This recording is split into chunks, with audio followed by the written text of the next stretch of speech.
So Rebel Moon Part 2, The SCARGIVER, is Part 2 of what I guess is now the Rebel Moon franchise, and like Part 1, Part 2 is once again directed by Zack Snyder, in which we follow our crew as they're getting ready and they're training a group of villagers to get ready for, well, a big-ass battle. Before I continue on with my review, welcome to the channel, everybody. For those of you who are coming across my channel for the very first time, hit that subscribe button as I have a lot more content coming your way in the near future, whether it's reviews, reactions. Stay tuned. And for those of you who are coming back to my channel, welcome back, and I'm happy to see your faces once again. And also, start a conversation in the comments below, guys. What did you think of Rebel Moon Part 2, The SCARGIVER? Did you love the film? Did you hate the film? Let me know below. Alrighty, guys, so let's get into Rebel Moon Part 2, The SCARGIVER. Excellent! If there's one thing that I'm not going to deny about Rebel Moon Part 2 is that there are some cool visuals. I mean, if there is one thing that Zack Snyder has proven since his directorial debut with Dawn of the Dead, Zack Snyder can paint a pretty I'm trying to say Zack Snyder can paint a pretty nice picture, and honest to God here, guys, there are some pretty cool images. There is a part in this movie that takes place in the world of a different character in this movie, and this world had this really cool old Victorian feel meets this modern architecture type of look to it, and it had this nice epic war going on to it, and I literally thought this. I really want to see a movie here. Like, screw this movie. Give me that movie right now.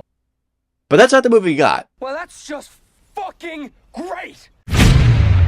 I still can't quite form the right beginning going into my issues with this movie, because believe me, there is a lot of them. But before I continue on, I want to address something really quick. I know, and believe me, I know this, that there are a lot of Zack Snyder diehards that are probably saying this: "You're probably just a hater. You like Zack Snyder."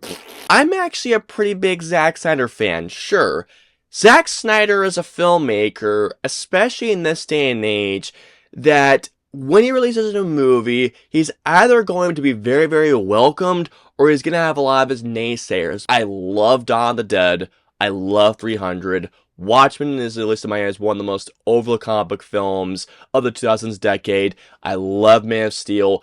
Batman v Superman has a lot of cool moments. I love the Snyder Cut. And Army of the Dead, I thought, was a very fun return back to his roots in the zombie genre. Now, I have not seen The Guardians of the Ghoul Hole, although I've heard really, really good things. Before Rebel Moon Part 1, Zack Snyder had, at least in my opinion, only one big misfire, and that was Sucker Punch. Y'all can probably imagine the disappointment and how baffled I was as I was watching Rebel Moon Part 2 yesterday. I know that Snyder is capable of delivering something good, if not great. Actually, quite incredible sometimes. But man, this was just not it. All of the performances here are so wooden and so one-dimensional, and the character development, barely any of it. Sofia Boutella, Ed Skrein, Dajimon Hounsou, and the others who I'm not even gonna try and bother typing their names, because, truth be told, I didn't like any of the performances here. All of the performances here are either so undercooking it, or they're melodramatic. There is a scene in this movie where Cary Elwes is in this movie. It took me a moment to realize it was him, but there was a conversation in this movie where he is talking to this one. I'll put his picture over behind me, by the way. This dude had some of the worst makeup, like the worst. I don't know if it was a fake beard or not, but if that was a real beard, come on. Rebel Moon Part 2, The SCARGIVER handles character development by just doing dumps. And I mean dumps full of exposition that are filled to the brim with slow-mo overkill. There is a scene in this movie where about, I want to say like 3, maybe 4 characters in this movie give these epic backstories of exposition, and their sequences are filled with slow-mo. There was a specific moment in this movie where Dajimon Hounsou, I'm pretty sure I'm pronouncing his name, which, by the way, I do apologize because the guy really is a brilliant actor. Dajimon Hounsou says to Sofia Boutella, So, what a story, by the way. Sylvia Patella just gives a few lines of dialogue, and then he says, "That's it?" The moment that happened, I just thought, oh, thank God. Thank God. I'm not kidding when I say this. Almost a full hour of this goes by, and guess what's cut in the middle of this? Epic slow-mo footage of guess what?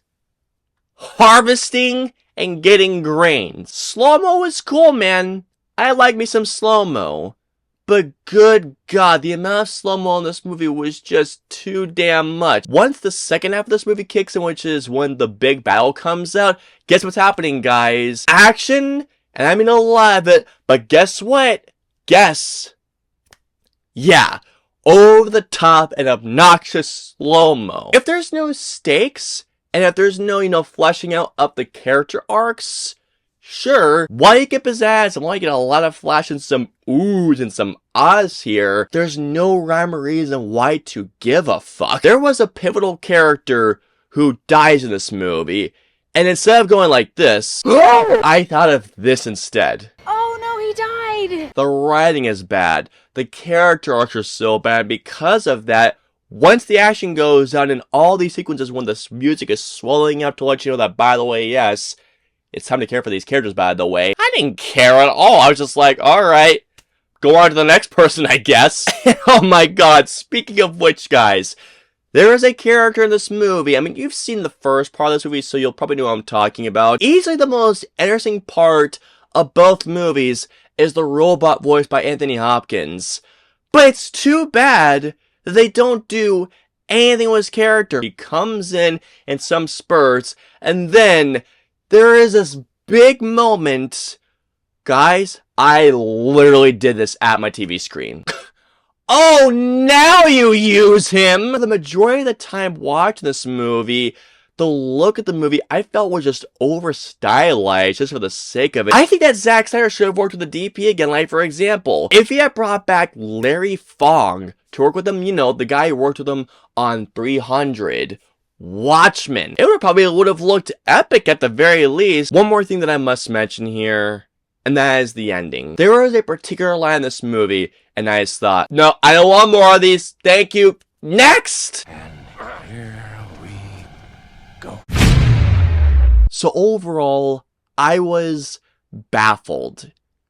Baffled and disappointed by just how bad Rebel Moon Part 2 The SCARGIVER was. I know that Zack Snyder is capable of making something great, but unfortunately, Rebel Moon Part 2 The SCARGIVER is dull, it's derivative, it's lackluster, and even though this is a film that is clearly inspired by films like Star Wars, Dune, Seven Samurai Heavy Metal, rather than Zack Snyder taking those influences and putting his own vision onto it, his own voice onto it, and instead comes off as the discount version of all those movies rolled into one with some pretty pictures in there. This movie was more than bad. It was terrible. All in all, I'm gonna give Rebel Moon Part 2 The SCARGIVER a 0 out of 5. If you love this movie, or if you had a good time with Rebel Moon Part 2 The SCARGIVER, I'm happy for you, but personally for me, it just wasn't it for me. I hope you enjoyed my review of Rebel Moon Part 2 The SCARGIVER. If so, hit the like button. If you didn't like the review, hit the dislike button. Please, guys, let me know what you thought of the film below. If you guys want to see my previous 2 videos, please click it right there or right there. And of course, until my next review or video goes live, I will see you all next time.